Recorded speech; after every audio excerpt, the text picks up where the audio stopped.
The city yawned awake as the first bus rolled past Jackson's diner. Neon lights blinked like tired eyes in the dawn.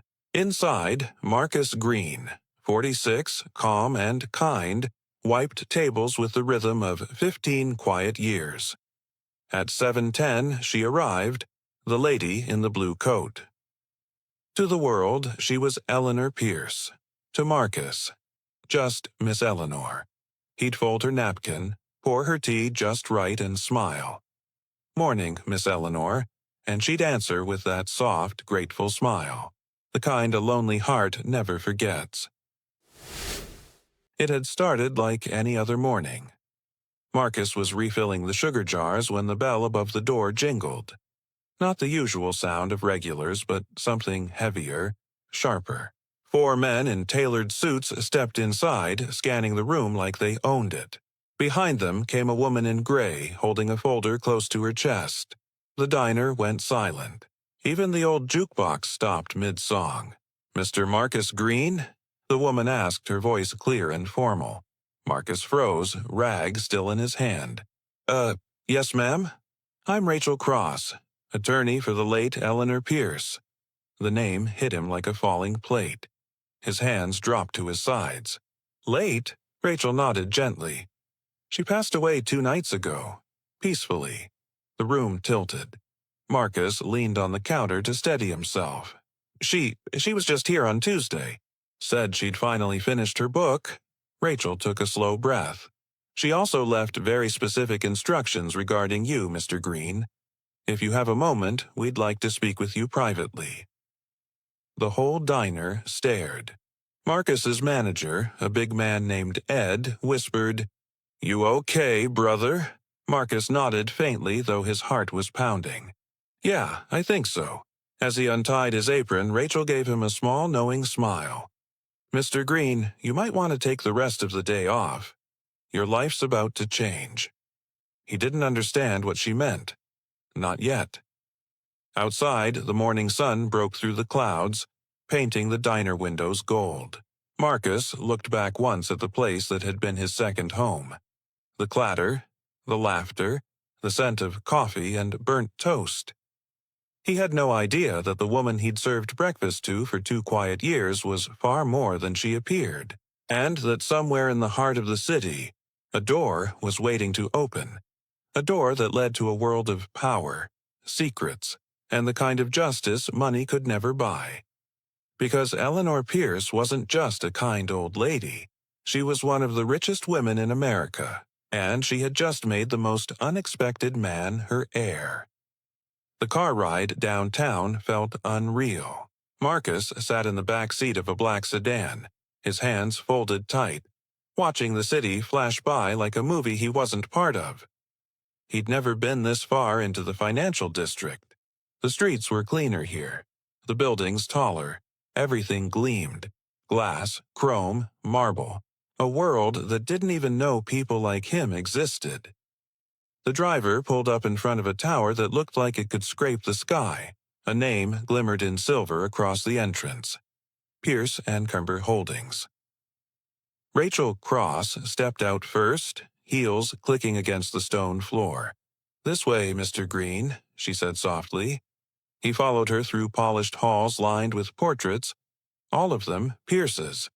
Men in suits, women in gowns, eyes that looked down on him even from their frames. At the end of the hall was a conference room large enough to fit the diner twice over. A long table, leather chairs. And sitting in those chairs, Eleanor's family, a son, sharp-faced and cold, named Charles Pierce, Jr., a daughter, elegant and stiff, named Margaret, and a young man around 30, his jaw tight, his suit too perfect, Andrew, Eleanor's grandson. They turned as Marcus entered, their stares slicing through the silence. Margaret frowned. "Who is this?" Rachel adjusted her papers. "Mr. Marcus Green, Mrs. Pierce's personal guest of honor," Charles scoffed. "Guest of honor?" The man served her breakfast. Marcus wanted to shrink into the carpet. He felt the heat rise in his chest but stayed quiet. Rachel cleared her throat. "Let's begin. Mrs. Eleanor Pierce left a recorded message before her passing. She pressed play on a small speaker. Eleanor's voice filled the room. Soft, trembling yet strong. If you're hearing this, I've gone on to join my husband. I've had a long life, and I've learned that wealth means nothing if it isn't shared with kindness. Charles rolled his eyes. Here we go. To my children, Charles and Margaret, Eleanor continued, you'll each receive a trust of $10 million and full ownership of your vacation estates. You've already had more than enough from this world. My hope is you'll use it wisely. Margaret crossed her arms, unimpressed. Rachel turned the page. And now, the remainder of the estate. To Marcus Green, who never once treated me like a name on a check, who remembered how I liked my tea even when I forgot myself, who listened without asking for anything in return, I leave Pearson Carbon Holdings, its subsidiaries, and a fund of $20 million for community projects of his choosing. The words hung in the air like thunder. Charles slammed his palm on the table. What? That's absurd. A waiter. She's lost her mind. Rachel didn't flinch. These were her legally signed wishes, verified and sealed 2 months before her death. Margaret's voice cracked. She must have been confused. He can't even run a company. Marcus finally spoke, his tone low and calm. Ma'am, I don't want any trouble. Mrs. Pierce was kind to me. If this is a mistake— It's no mistake, Rachel interrupted gently. She was very clear. You were the only person she trusted to keep her legacy human. The room erupted again. Angry voices, disbelief, even laughter. Charles leaned forward, his jaw tight. You think this changes who you are, Mr. Green? You'll last a week before you drown in this world. Marcus met his glare. For the first time in his life, he didn't look away. Maybe, but I've been surviving in tougher worlds my whole life, sir. Rachel slid a sealed envelope across the table. Mrs. Pierce left this letter for you personally. Marcus took it with trembling hands. Inside was a handwritten note, written in neat cursive ink. Dear Marcus, if you're reading this, I've finally gone to rest. You treated me like a person when everyone else treated me like a headline. You never asked what I had, only how I was. I tested you, you know. Sometimes I forgot my wallet on purpose. Sometimes I came just to see if you'd smile anyway. You always did. You reminded me that kindness isn't a weakness. It's the rarest form of strength. Now it's your turn to teach them that lesson. With love, Eleanor. Marcus read it twice before lowering it slowly, his eyes stinging. He could feel the weight of every sneer, every cold stare around him. But underneath all that, something stronger was rising. He wasn't just a man from the diner anymore. He was the man Eleanor had chosen to finish what she started. Rachel placed a gentle hand on his shoulder. Mr. Green, I'll walk you through the transition process. But be ready. The Pierces won't take this quietly. Marcus nodded. Let them do what they need to. I know who I am. Outside the tower, the city wind whipped his coat. The streets buzzed, unaware that somewhere in those tall glass buildings, the world had just tilted on its axis. All because a billionaire believed in a man who served her breakfast with kindness. And deep down, Marcus knew this was only the beginning, because money changes people. But kindness changes everything. The next week felt like walking into a hurricane with no umbrella. Marcus stood inside the Pearson Cumber headquarters, staring up at the glittering lobby chandelier. The place didn't feel like it belonged to him. Not yet. Maybe not ever. But it did now. Every polished surface seemed to reflect his doubt. Every passing glance from an employee whispered the same thing. He doesn't belong here. Rachel had tried to prepare him. They'll test you, she'd warned. They'll try to make you quit before you even begin. He thought she was exaggerating. She wasn't. On his first morning as the new owner, Marcus walked into the executive boardroom, and the laughter stopped like a record scratch. 15 people in tailored suits turned to stare, all white, all older, all waiting for him to fail.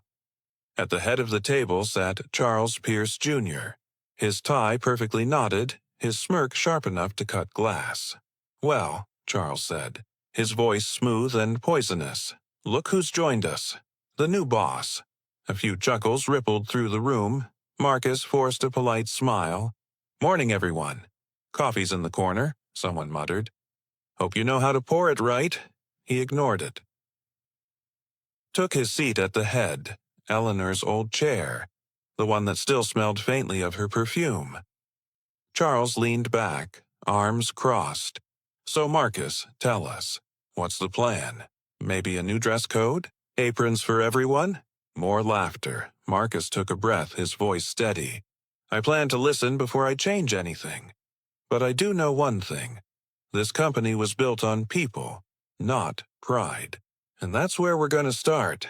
A few faces went blank. Others rolled their eyes. Charles leaned forward, feigning interest. "Fascinating.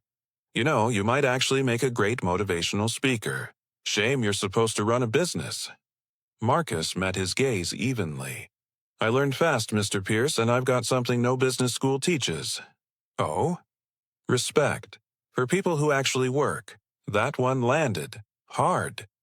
The meeting limped along after that. Graphs, numbers, budgets. Marcus listened, scribbled notes, and asked quiet questions no one expected him to ask.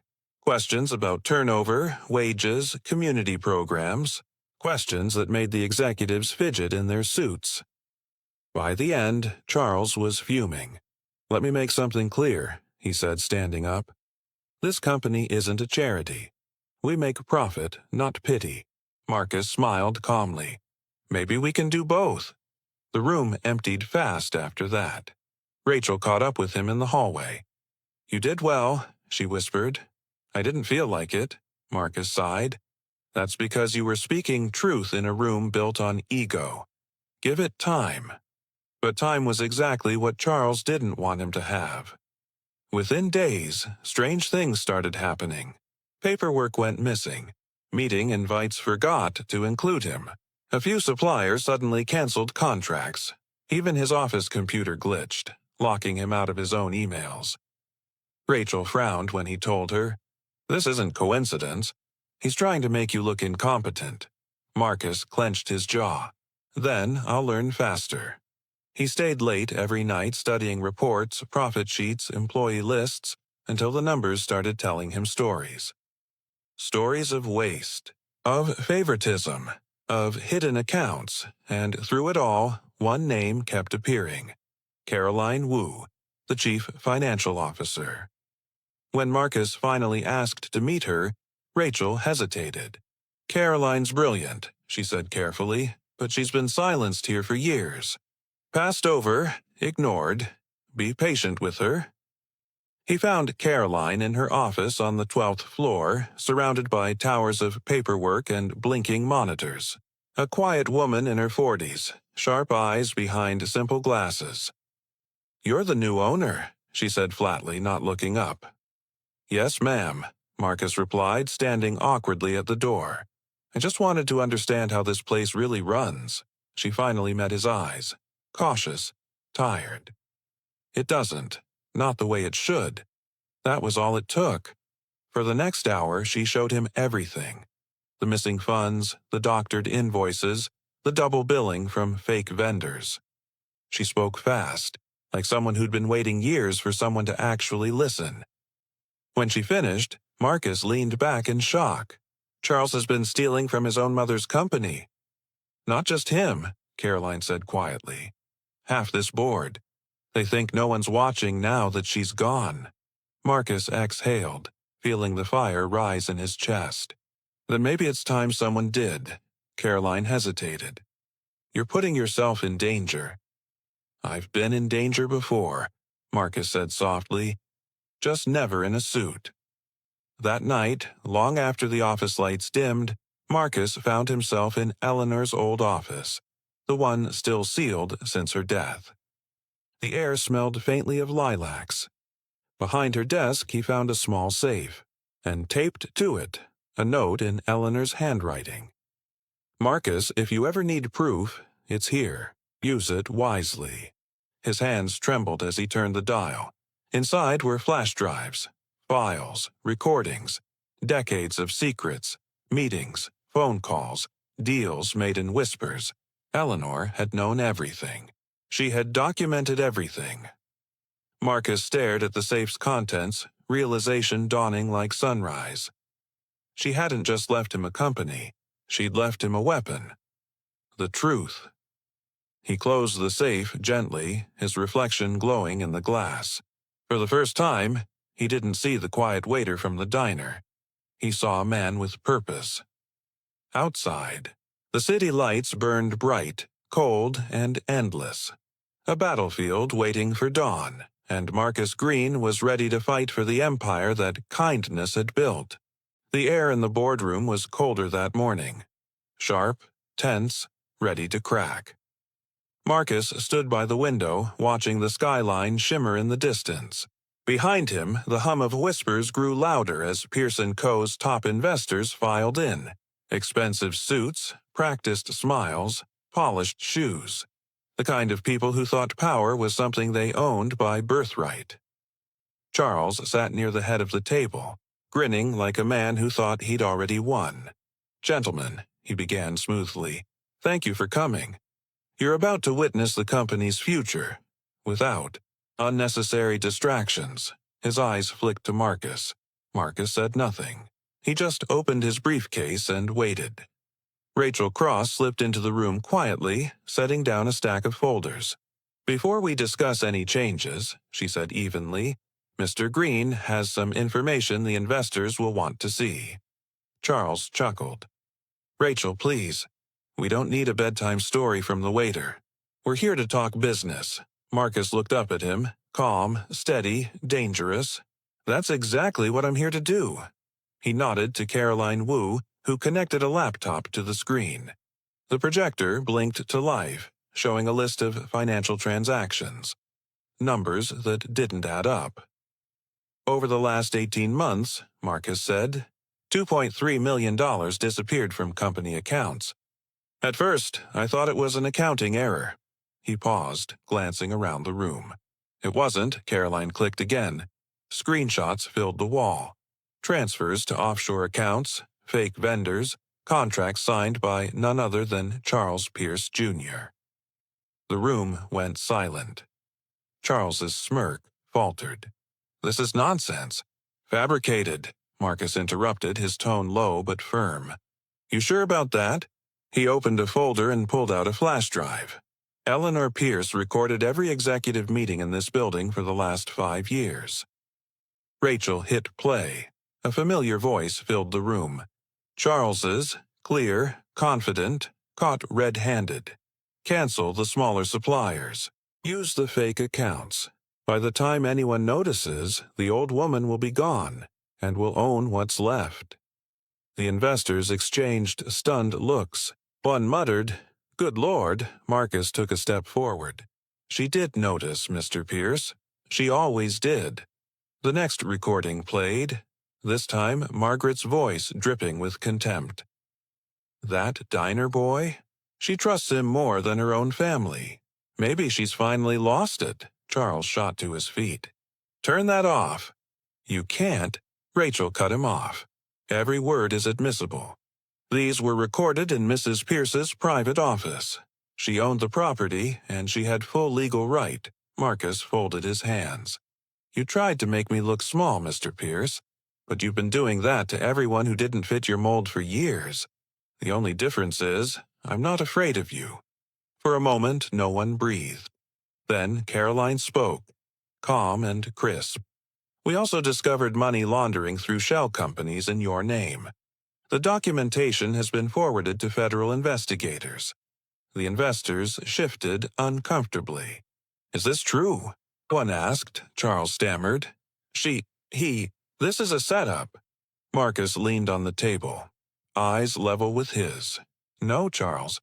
This is accountability. Something you've never met before." He turned to the investors. "Mrs. Pierce believed this company could be about more than money. She built it on the idea that good business and good people go together. I'm here to prove she was right." Rachel handed out printed statements, verified audits, clean financial projections, plans to reopen struggling branches in poor neighborhoods. "She saw something in you," one investor murmured. "She saw kindness," Marcus said simply. "And she wanted to remind this company that kindness is good business." The lead investor, a silver-haired man named Mr. Davenport, nodded slowly. "You've got integrity, Mr. Green. That's rare in this room." "Thank you, sir. I don't want revenge. I just want to do right by the woman who trusted me." The silence that followed was the kind that shifts entire worlds. Then Rachel looked toward Charles. "Mr. Pierce, as of this moment, the board is recommending your removal pending investigation. You are no longer authorized to represent Pierce & Co." Charles's face turned crimson. "You can't do this to me." Marcus stood tall. "You did it to yourself." Security appeared at the door. Margaret tried to speak but couldn't find the words. The siblings stormed out, their footsteps echoing like the end of an empire. When the door finally closed, the investors rose from their seats, not to leave, but to shake Marcus's hand. "Pierce & Co. just found its future," Mr. Davenport said quietly. "A future built on truth." Marcus exhaled for the first time that morning. His heart was steady now, his shoulders lighter. Rachel smiled at him. "You handled that beautifully." He gave a small nod. "Eleanor handled it. I just finished what she started." Later, standing alone in the office, Marcus looked out at the skyline again. The same view Eleanor must have admired in her final days. The city pulsed with life below. The same city where a quiet man once refilled coffee cups and handed out smiles no one thought twice about. Now, he was running one of its biggest companies, not because he wanted power, but because someone powerful believed in his heart. Marcus picked up Eleanor's framed photo from her desk. "We did it, Miss Eleanor," he whispered. "Your company's safe now." And though the room was empty, he could almost hear her gentle voice reply, "Keep it kind, Marcus. Always keep it kind." 6 months later, Jackson's diner looked almost the same. Same flickering neon sign, same smell of fresh coffee, same old booths that groaned when you sat down. But something had changed. The city called him Mr. Green now. The news called him the waiter who inherited an empire. But Marcus still preferred Marcus. Still sat at the counter every morning, sipping his usual black coffee, nodding to the cooks he'd once worked beside. Only now, he owned more than a restaurant. He owned Pierce & Co. Holdings, and every one of its 43 locations had become something Eleanor would have been proud of. Gone were the days of silent kitchens and glass ceilings. The company now ran community meal programs, hired locally, funded scholarships. The walls that had once kept people out were being torn down, one act of compassion at a time. When people asked how he'd turned a scandal-ridden empire into the most admired chain in the state, Marcus always gave the same answer. "You'd be amazed what happens when you treat people like people." That spring morning, the downtown branch of Pierce & Co. opened its doors after a complete renovation. The press gathered. Cameras flashed. Marcus stood at the entrance beside Caroline Wu, now promoted to Chief Executive Officer, and Rachel Cross, who had become the company's head of ethics and community partnerships. A banner fluttered above them. "Rebuilding with Heart." As he cut the ribbon, Marcus caught a glimpse of Eleanor's portrait hanging in the lobby, smiling gently, as if she was still keeping watch. After the ceremony, he slipped away from the noise, back to the quiet corner of the dining area where a small brass plaque sat on the wall, in memory of Eleanor Pierce, who believed kindness could change the world. He placed a hand on the plaque and whispered, "We did it, Miss Eleanor. You and me." Behind him, Caroline approached. "You know, we're expanding to Chicago next quarter.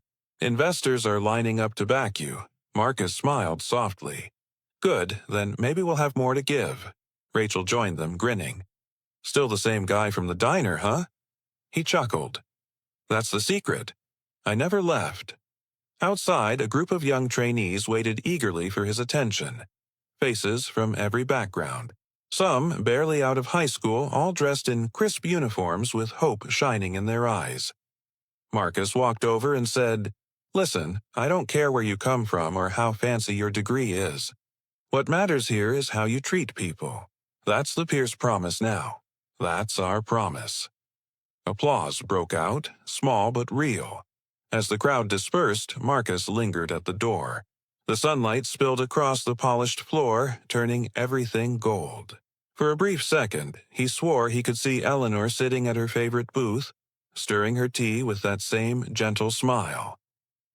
Maybe it was his imagination, maybe not. Either way, her voice echoed in his mind. Warm, steady, full of quiet faith. Keep it kind, Marcus, always. He stepped outside, feeling the wind lift his coat. The city roared around him. Buses, laughter, life. But all he heard was peace. The kind of peace that comes when a good heart finally wins. Because in the end, it wasn't money that changed his life. It was a smile, a cup of tea. A moment of kindness returned 100-fold. Marcus Green, once a simple waiter, had become something far greater. Proof that the smallest kindness can rewrite the biggest story. And as he walked down the street toward the diner that started it all, the sun rose higher, washing the city in light. Eleanor had built an empire. Marcus had given it a soul.